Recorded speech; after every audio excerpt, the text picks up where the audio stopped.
आ रहा है, किसी पे हमला करने की तैयारी कर रहा है लेकिन हमला नहीं कर रहे हैं, तो कहीं ऐसा ना हो कि वो तुगलकी फरमान के तौर पर ये भी यूजीसी रेगुलेशन जो 2026 है उसके तहत में आ जाए, तो इसे उससे जोड़ा ना जाए। लेकिन मैं आपको कहानी बताना चाह रहा था।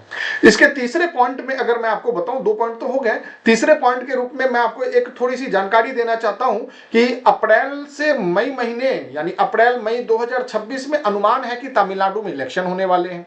अब अगर तमिलनाडु में इलेक्शन होंगे तो आप मुझे ये बताइए कि सबसे पहले हम एक आंकड़ा देखते हैं कि इलेक्शन में आंकड़ा क्या है।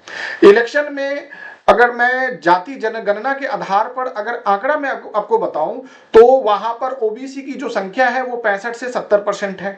वहां जो एससी एसटी की संख्या टोटल जो संख्या है वो 20% एससी वालों की है और एसटी वालों का 1% है, और जनरल की जो संख्या है वो तकरीबन 15 से 20% का है।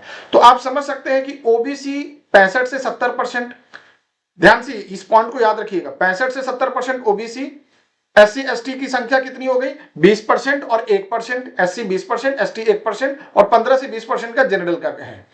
ये हो गए मेरे तीसरे पॉइंट। अब आ जाते हैं हम अपने चौथे पॉइंट पर आ जाते हैं। जो मेरा चौथा पॉइंट है वो ये है कि जनरल किसे बोलते हैं और अदर कौन है। तो पहले ये समझते हैं कि जनरल कौन है। जनरल में ब्राह्मण, राजपूत और वैश्य आते हैं।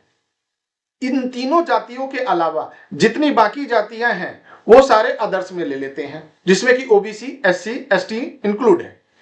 अब एससी एसटी एक्ट में मैं आपको एक चीज बताऊं कि एससी एसटी एक्ट में ओबीसी इंक्लूड नहीं था। इस बात को ध्यान रखिएगा, एससी एसटी एक्ट जो बना हुआ है उसमें ओबीसी नहीं है।